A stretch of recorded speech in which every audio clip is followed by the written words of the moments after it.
Morning বন্ধুরা, শুভ সকাল, সুপ্রভাত। তোমরা কে কেমন আছো কমেন্টে জানাবে। আর সব থেকে বড় জিনিস, তোমাদের খোঁজ নেওয়াটা আমার দায়িত্বের মধ্যে পড়ে, তো আমি সেটাই বলতে চাই।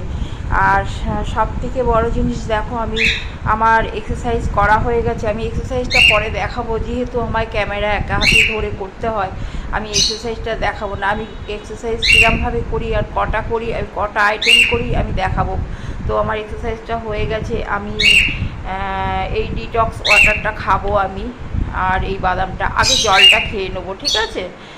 এক্সারসাইজের পরে একটু বিশ্রাম নিতে হবে, অন্তত 10-15 মিনিট তো বটেই, আরও বেশি পারলে 20-25 মিনিট এক্সারসাইজ করার পরে একটুখানি, কারণ ভীষণ ঘাম বেরোয়, ঘামটা যাতে মুছে ফেলবে, নাহলে কিন্তু ঠান্ডা লেগে যাবে। আর এইটা হচ্ছে 1 গ্লাস জল খাবো, খাওয়ার পর এটা খাবো, ব্যাস। এটা তারপরে প্রোটিন তো চাই, জানো তো।